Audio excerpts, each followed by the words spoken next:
think when you see men staring at you on the street, if you're stopped at lights, you can almost see them looking over the car first as if, oh, nice car. And then they'll sort of look at you, you know, like when you're in a bar and you notice men looking at the women in the bar and forming an opinion. It is flattering because you've been noticed. And then the lights change, the moment's lost, and you move on.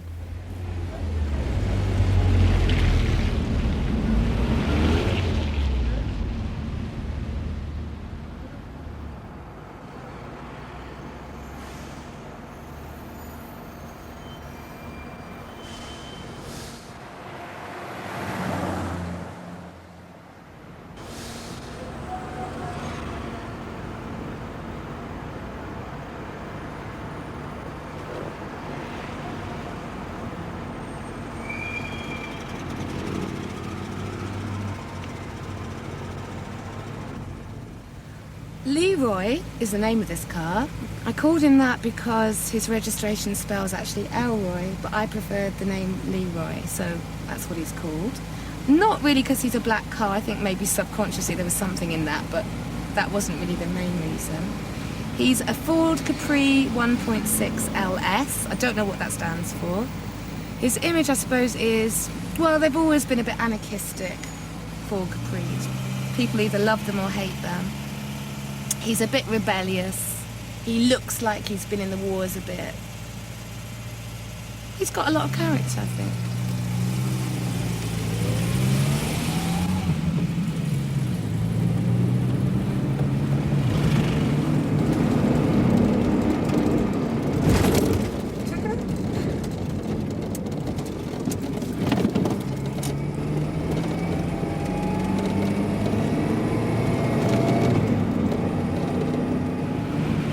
At the moment, the speedo doesn't work in Leroy, the horn doesn't work, the reverse lights don't work, the music system isn't working very well, the windscreen washers don't work. In fact, not a lot does work really. But I do forgive Leroy. I mean, he's an old car and I'm a pretty lousy mother.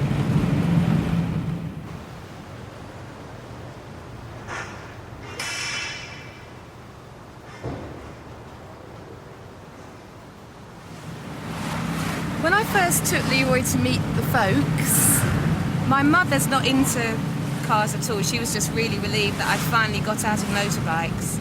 But my father was totally disgusted. He basically said, what a ridiculous car, why can't you get a sensible car like a Metro, and black of all colours, which was pretty ironic because he's actually the most racist person I know, and it would have been even worse if he'd known that at the time I had a black boyfriend.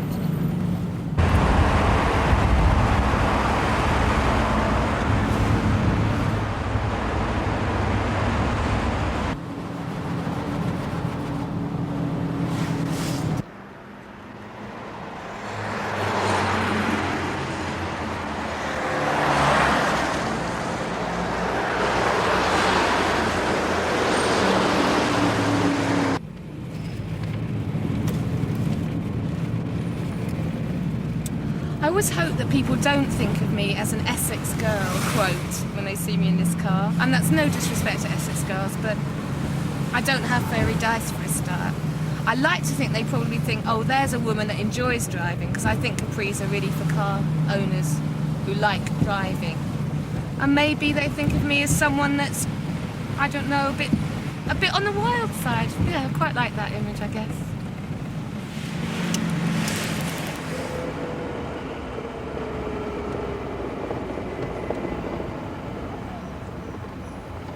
I don't drive in shoes. I usually drive barefoot or occasionally with socks on. I feel much more in control barefoot and always have done. It feels like I'm really connecting with Leroy. And also, most of my shoes have really big platforms, so I'm much better off barefoot anyway.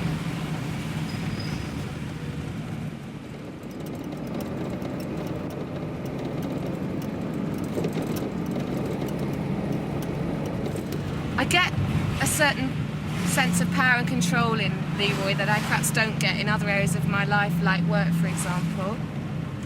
And a lot of excitement too. I'm someone that actually does thrive in a lot of danger and excitement. I like living on the edge. Having a fast car that gives you that sense of power and excitement was quite important to me. And I'm always late for everything, so I definitely needed something that was going to get me from A to B as fast as possible.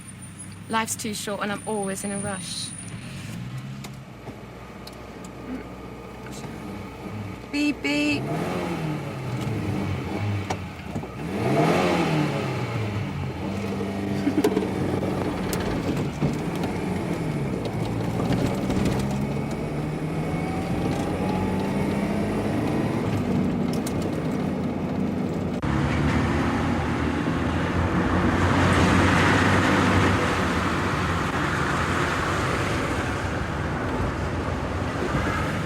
I don't actually think that Leroy and I are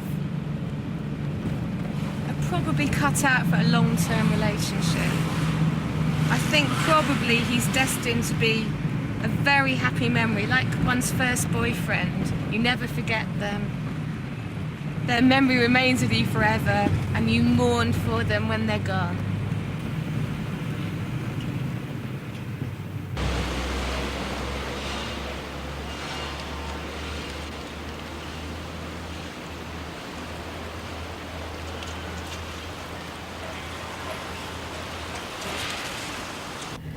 The image this car conveys is that of just a quiet woman driver, really.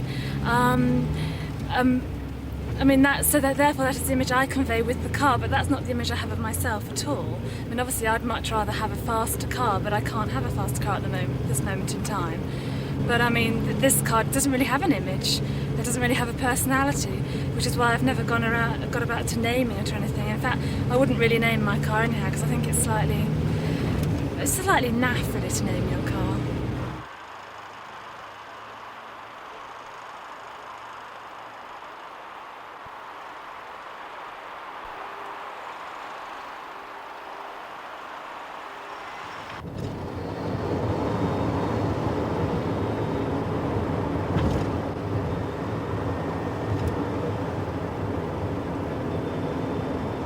A few years ago I had a job where I was given a company car, and it was a Golf GTI, a red Golf GTI. And to be honest, it was my dream car. I just loved it. I loved it to death. There's nothing more exhilarating than getting on the motorway and straight down that fast lane. However, I had to change my car due to change of job. And I thought, I've had so much trouble with my Golf because it's such a temptation to speed.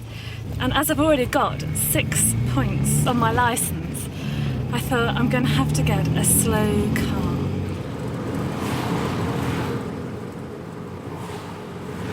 So when I went to the garage to buy my new car, I went with 2 criteria. 1, I wanted a very slow car, and 2, I wanted a car that no one else would be tempted to steal. So I went to the garage and I explained this to the salesman, and he said to me, "Step this way, madam. Have you ever considered a Fiesta?"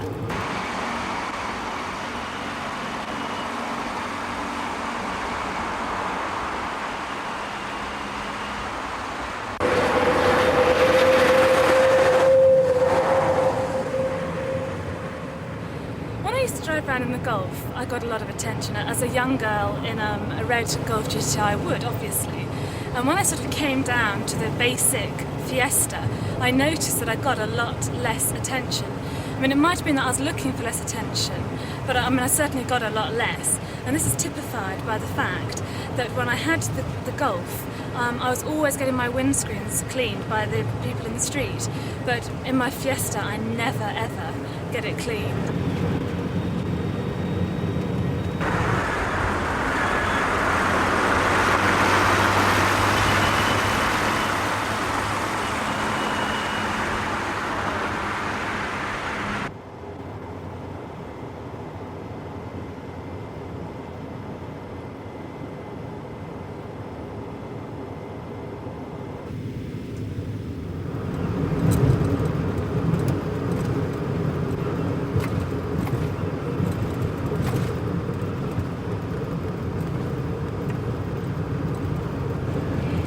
Driving really is quite boring, especially in a boring car. So if I pulled out to traffic light and saw someone looking quite nice looking next to me, I guess I would flirt slightly, because it just spices up the mundane business of driving. Plus, I know that even if I make a complete fool of myself and he thinks, who is that girl, I'm never going to see him again. So it's hardly going to matter what he thinks. And just for my own mild self-interest, I guess I'd do it.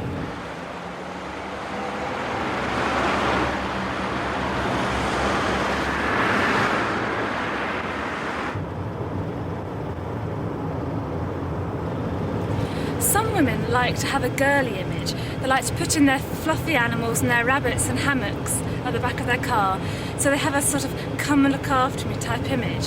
Whereas I want to project a feminine image, but not a girly image. I want to seem an independent sort of woman that's out in her car, who knows what she's going to do, she's not scared of anyone, and she's not going to put up any sort of fluffy type creature or animal in her car, so that men think, ah, how sweet. Because one thing that I'm not, I hope, is sweet. I do have my little ginger cat potpourri, but nothing much else. I did actually put in a digital clock here because there was a gap, but one day a friend of mine was trying to alter the clock, pushed it in, and it disappeared into oblivion. I've never found it again, so I've just got a little hole there.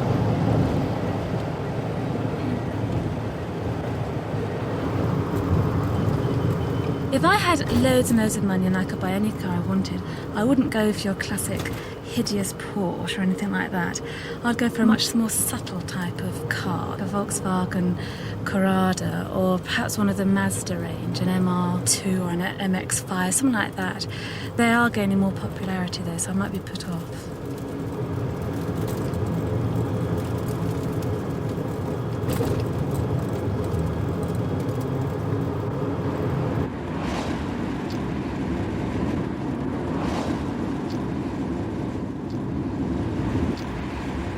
As a woman driving this car, it makes me feel very, very special, very powerful, in the same way that a man might drive his XJS or his Ferrari, maybe on a lesser scale car-wise, but the feeling is exactly the same.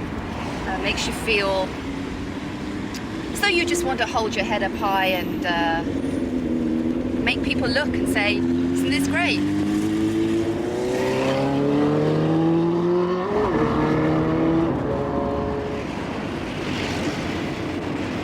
You need to be dressed up to wear this sort of car. You wouldn't really go out in a tracksuit and a pair of wellies or anything. It's a car that needs to be shown off to its best advantage, which is why I think it's very much a woman's car. If I'm driving this and I'm going out for the evening, then I like to dress up, because at some stage I might be going somewhere really nice where I want to give the doorman the car and say, please take care of the car for me. And also, if people are going to look at you when you're driving, well, you really ought to live up to the part.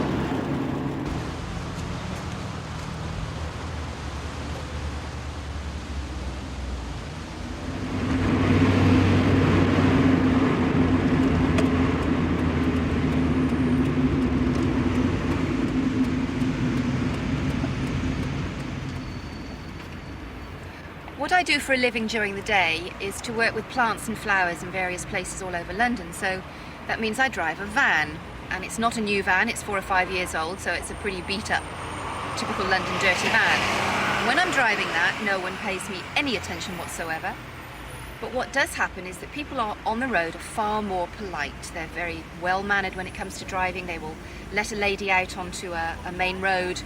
Taxis and buses will give way on a main roundabout. And it's just a very pleasant experience. When you get in the car, it's a different ball game altogether. People look, even with the roof up they look.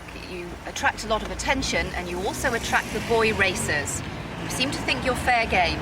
They no longer allow you to come out at turnings, and they want to race you off at the traffic lights. And I also get the feeling if I broke down in the car, I would have a problem. I would have to ring the RAC. Whereas in the van, if I was causing any problems and broke down, there would be a host of people there willing to help me.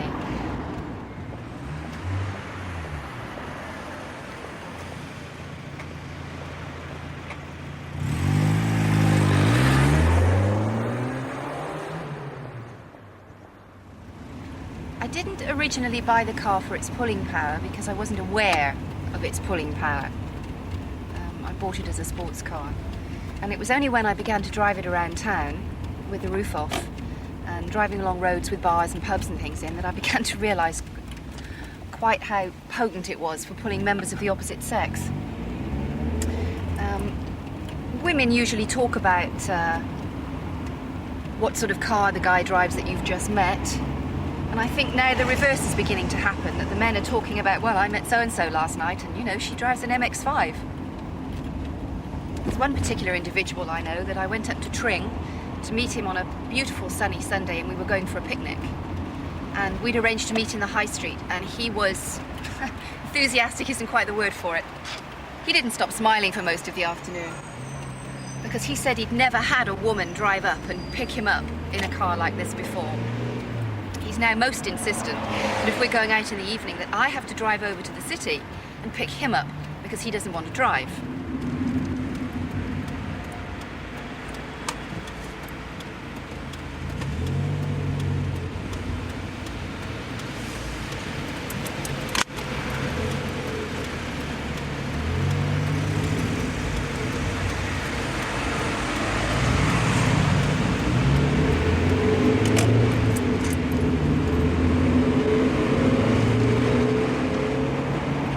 Men are specifically interested in the car.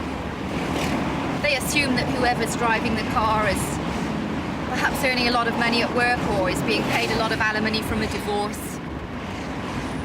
And the car is exhibiting the fact that here is someone with money. And they just hang on to that straight away. And I often wonder, well, would they talk to me if I was driving a metro? And the answer is definitely no, they wouldn't.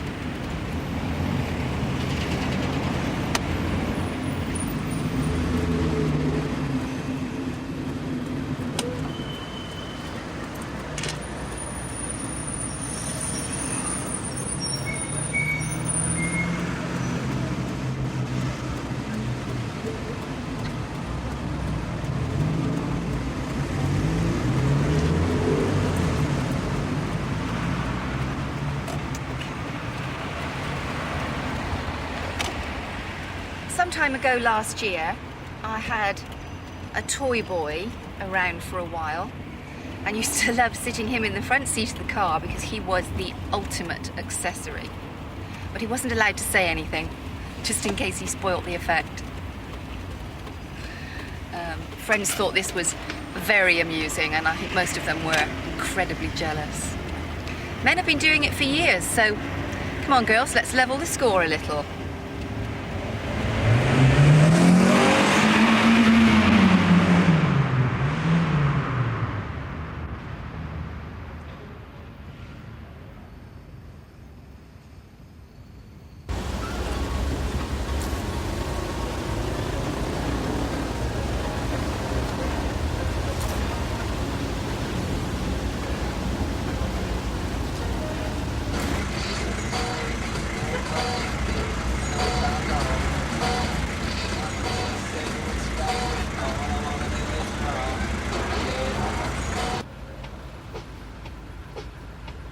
I suppose the image that I like to project to other people is that one of a businessy image. And by going out, getting dressed up, going out in the car, it makes you feel that perhaps you're a little bit more important than just being a mum at home.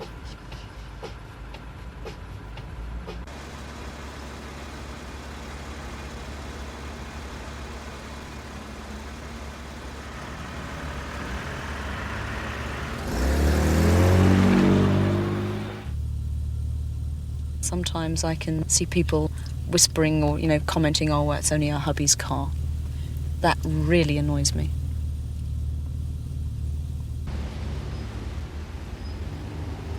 I do feel that women drivers are not as generous as men drivers. They tend not to let you out into the traffic or don't really think ahead as much as perhaps a man driver does. It's just my experience.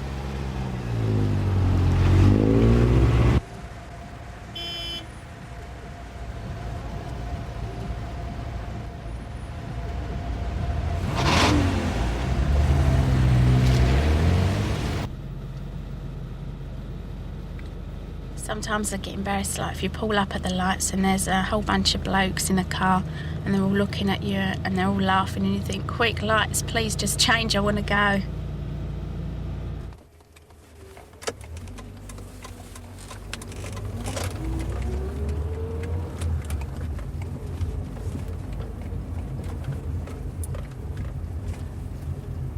I bought this car because it was the ultimate dream.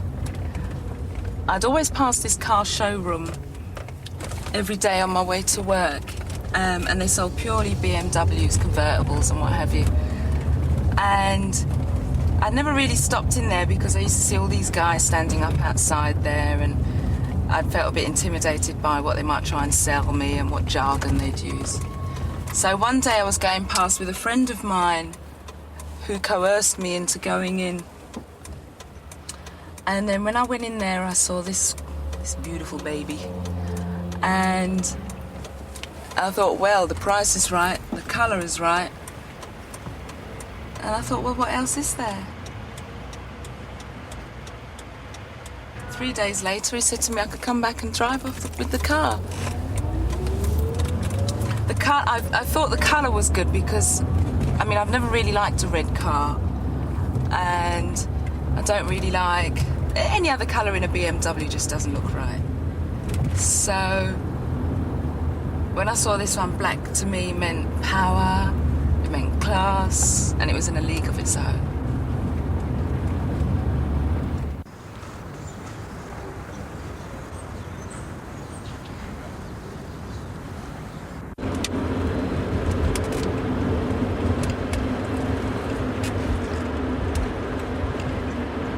It's funny because when I went into the shop and I was buying this one, I said to the man, you know, I'm a single parent, I want to come out in the morning knee deep in snow and I want to be able to turn over the car and it starts. So he assured me and reassured me that the car that I was buying was in good condition.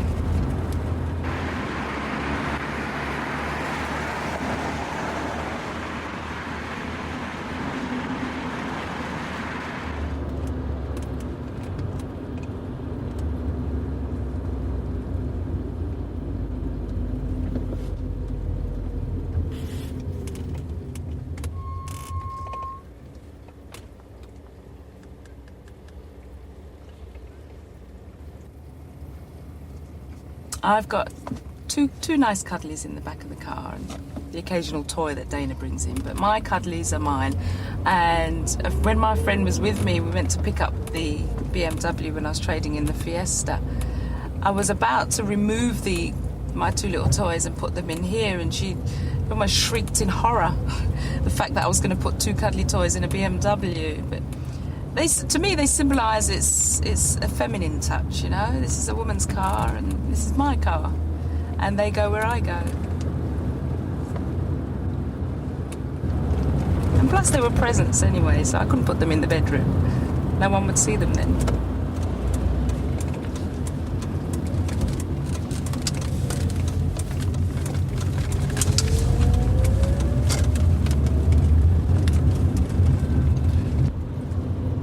This is my air freshener, believe it or not. Some people think it's an alarm, and it's got 3 smells on it. It's got the apple, citrus, and peppermint, and it looks quite good. It's an improvement on the Magic Tree.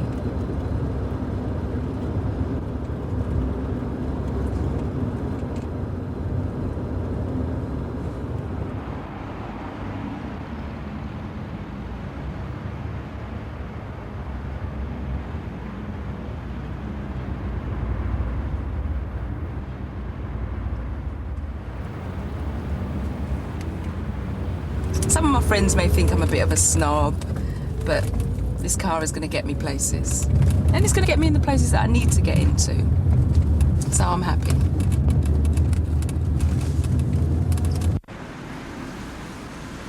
I can get into a wine bar in Hampstead. I can also get into a restaurant in Mayfair. And a pub in Hackney.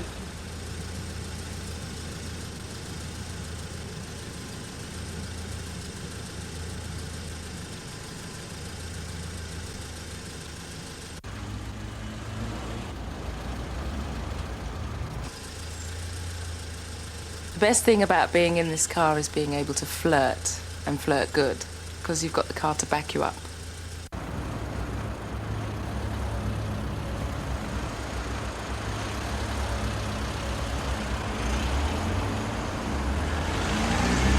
But I know when they see who's in the car, when I look the business, you know, I'm going to turn heads anyway. But I like to have a good nose round and flirt with my eyelids and with my mirror. I can use my wing mirror and my interior mirror to have a look and see who's looking at me.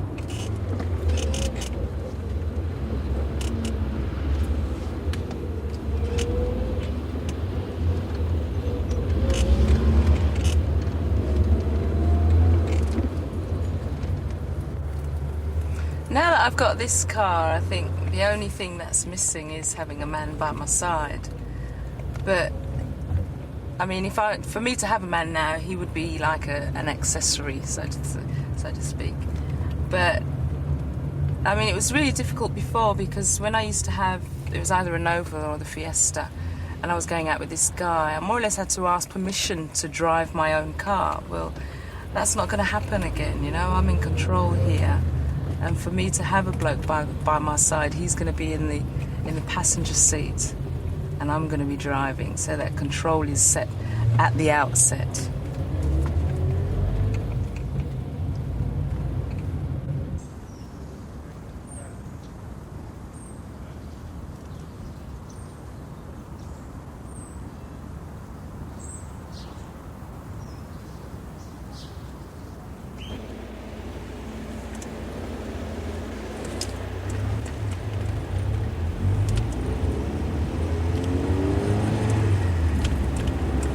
I have an image, and my image is the glamorous blonde, the posy blonde.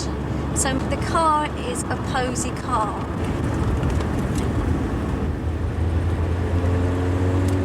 It's my space, it is my car, and I love the feeling of the power that it gives me. It's a big turn on. I just like speed. I like the look on people's faces as I pull away, and they're shocked because this timid little woman that sits behind the wheel actually has got a lot of bottle. And that's a good word, bottle.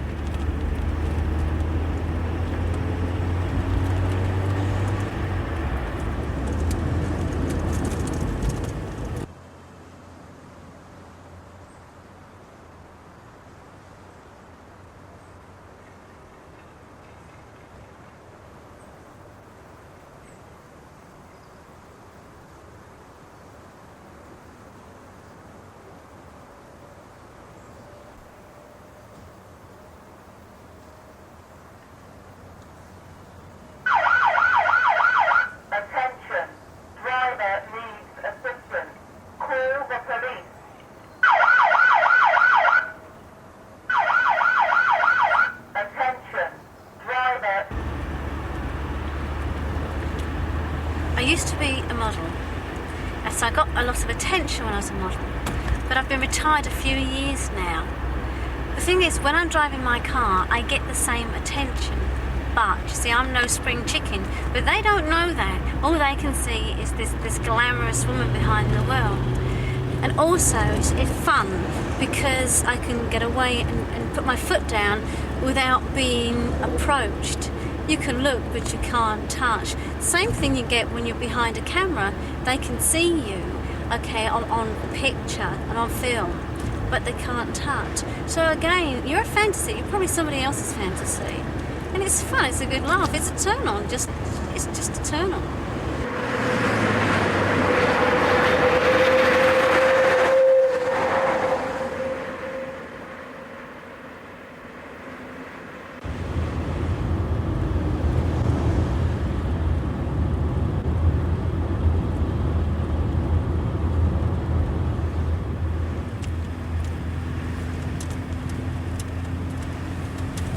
I find that other women on the road react to me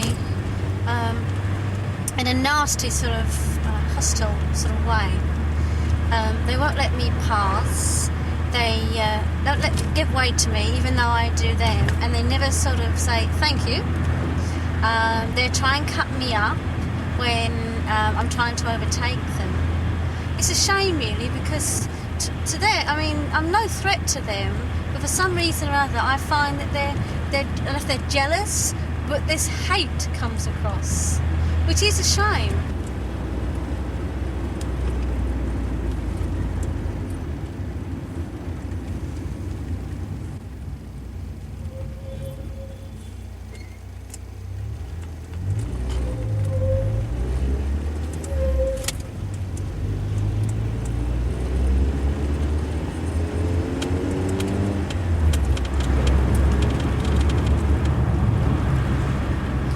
I work out in a gym. I find there is two sorts of people that work in the gym, or work out in the gym, I should say. There is the men and the women. Now, the men, their reactions are like, I wouldn't mind some of that. And when the women, it's jealousy. Like there was a story where there was a girl at my gym who was going out with a guy at my gym. Now, she'd never met me, but she'd been asking questions about me, and she'd asked a friend of mine if I was a threat to her, and because of the way I looked. I wouldn't dream of taking their boyfriends away, but again, it's this image that comes across.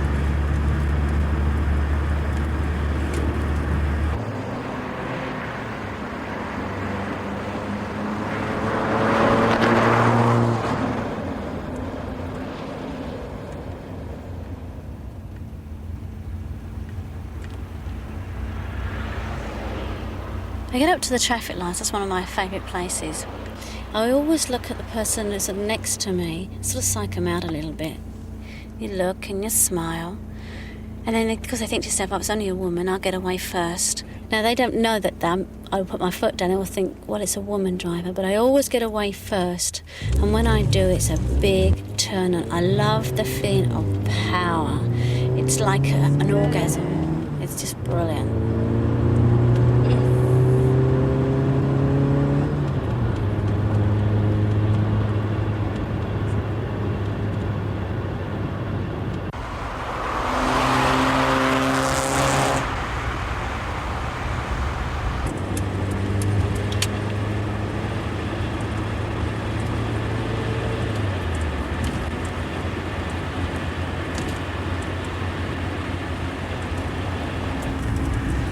Days where I've had bad days and train hasn't gone well.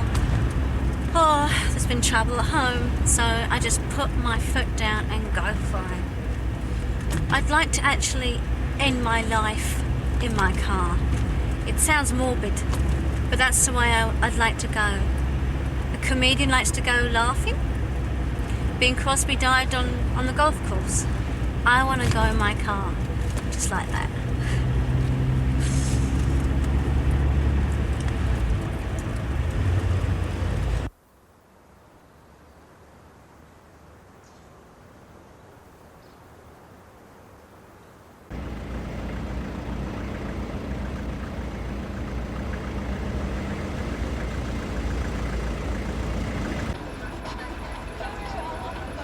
The way I see it is if you've got it, flaunt it.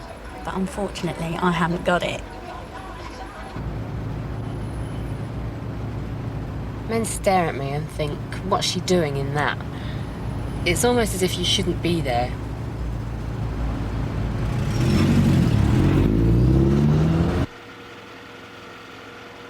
Oh, if I've got a bloke looking at me, I'll turn round, and if he looks, then I'll have a second look, and if he looks back again, I think, well, I can't be that ugly after all. I think that the best part of me are my legs. And obviously when I'm in the car, people can't see that. But I do like them to stare from time to time.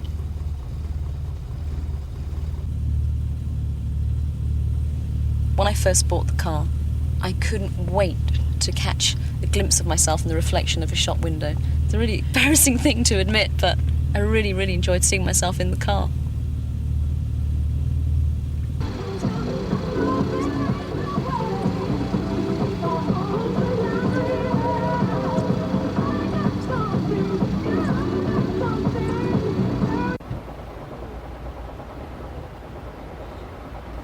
You get a lot of attention in this sort of car, especially your middle-aged, fat, balding men who think they're wonderful, and they look at you and they think that you should be so flattered that they're eyeing you up. And as far as I'm concerned, thank you, but no thank you.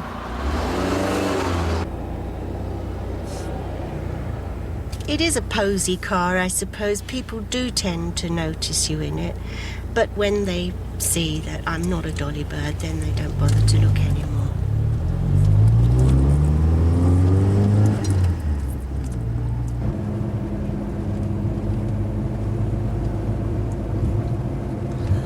When I'm driving this car, I definitely feel younger than my age. You get far more attention from the public. Pedestrians as well as drivers, they tend to notice the car and they look at you, and it makes you feel noticed. It makes you feel not just an anonymous person.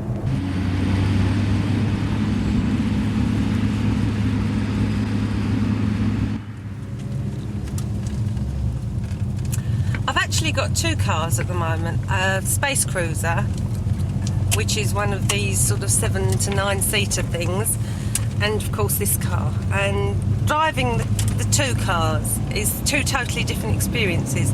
I feel if I get into this car to go driving, I feel 10 years younger, a bit of a dolly bird. If I get into the Space Cruiser, I feel 10 years older straight away. And I feel very mumsy. This is the usual thing where women just come out. She hasn't even looked at us this way, but just pull out and hope for the best. I feel very mumsy, and I feel that other people think that you're sort of going to open the door and there's going to be 16 kids going to spill out of it. I feel 10 years older when I'm driving the Space Cruiser. It doesn't go with my image, I think.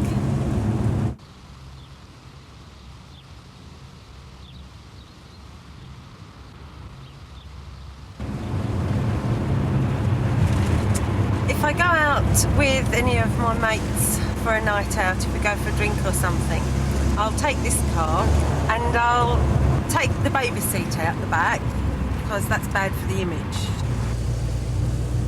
It works the other way as well. I think if you see, sometimes you can see a fella driving along and you think, oh, he's nice, and you start thinking about what's he do, all different questions come into mind about what sort of person he is, and then start drifting off into a dream about him, and then clock the baby seat in the back and it's like zilch, squats the dream.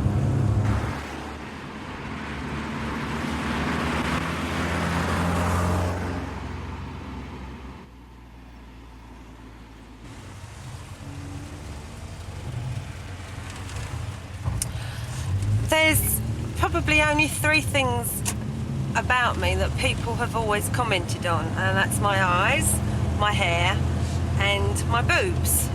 So I'm quite confident about those 3 parts of my body, but as for the rest of it, it's like a misfit, like the bottom half doesn't go with me at all. And I suppose the car is really like a fancy dress masquerade bit round the bottom, because people can't see that part of me. So I drive along knowing that top half of me is seen with more confidence than if I was walking along the road without my armour on.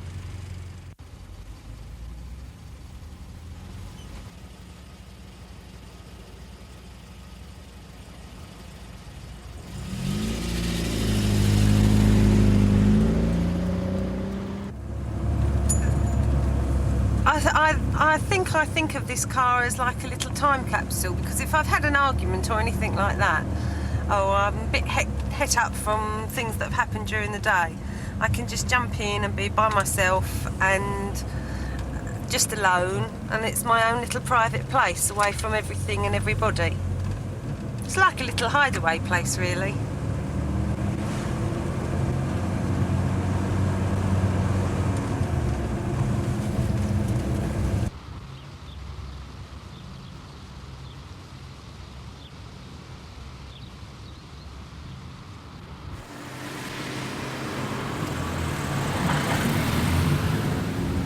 In the last few years, my husband and I have separated. And during that time, I usually drove a sensible, practical family car. And I used to drive a white Metro. I had lots of problems with it. I went to the Metro showrooms. I went in and thought, this gentleman will give me all the information. And he said to me, he said, have you thought about a Mini Cooper? I said, don't be ridiculous, I can't drive a Mini Cooper at my age. It's far too flash and fast and, oh no, it's something you drive when you're young. And the more and more I thought about it, the more I decided, why not? It's my money, my choice. I couldn't believe it. I felt really excited actually, having to buy my own new car. And also Mini Cooper represented something really fast and zippy and, oh, I don't know, youth, I suppose.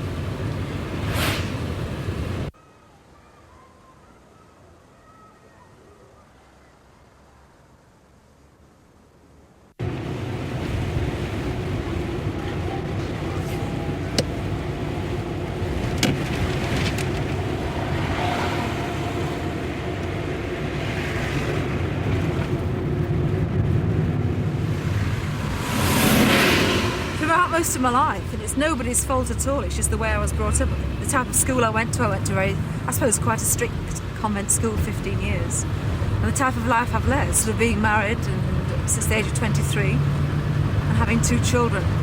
I suppose I've led a typical conformist sort of life and driven that type of car, but suddenly by the Mini Cooper, I wasn't a convent girl anymore, I'm an ex-convent girl. I am part of the family, but a completely different sort of family. I don't actually have to conform anymore. I don't have to buy that sort of car.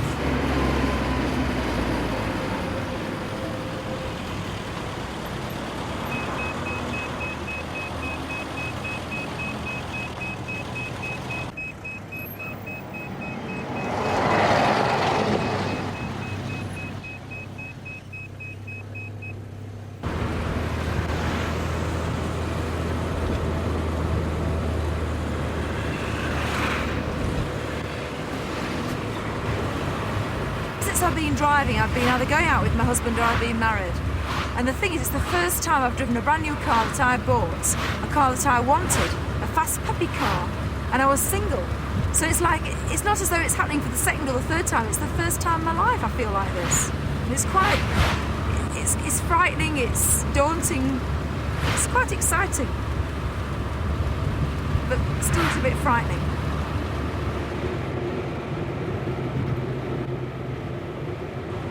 Well, I don't ever remember being looked at all in the white Metro. And yet, when I had this car, and if people ever did look at me when I was in this car, I thought, oh, and obviously thinking, God, what's an old woman like her doing, driving a car like that? How pathetic. But if they did look at me, it felt quite, felt strange. I mean, to have pulling power at my age is quite strange.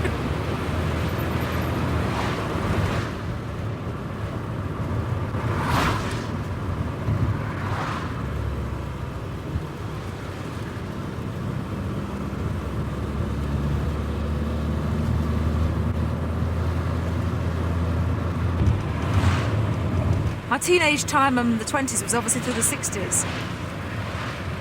And the Mini then was in its heyday. And I mean, there's no way could I have afforded a brand new Mini in the 60s.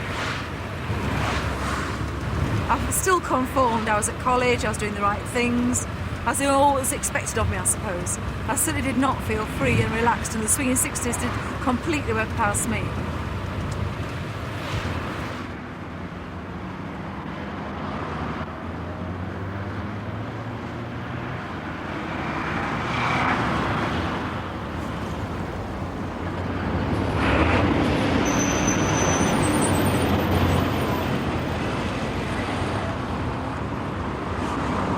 Now with my car, really, it's a place I can, well, 2 things really. First of all, I'm away from everything. I'm away from my home, my flats, my children, my telephone. I love them all dearly, but it sometimes I feel as though you've given an awful lot, like a lot of people do. I'm no different from thousands of other people. You've given an awful lot. And you very rarely sort of given something for yourself somehow. And yet in the car and nobody can touch you or get near you, no telephones can get near you, the children can't. You make sure everybody's all right before you do anything. But it means you cocooned you away from things, and you can just think about things and have music blasting out, and you can just go along routes you want to go on.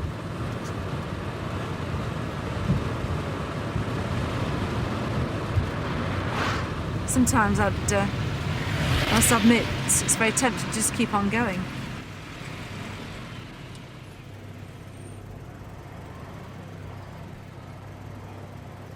I suddenly look forward now, rather than thinking I'm 45, that's it, everything's finished. And Doncaster is not the place to do it. It's to be married, to be safe, and you fit in.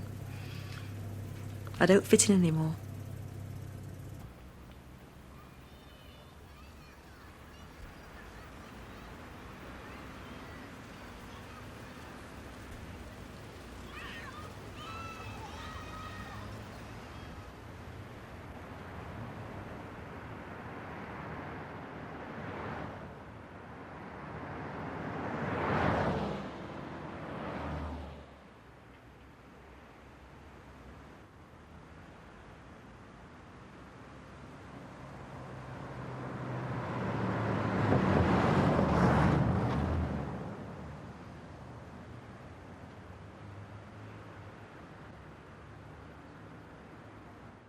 More tales of modern motoring earlier next week at 10 to midnight.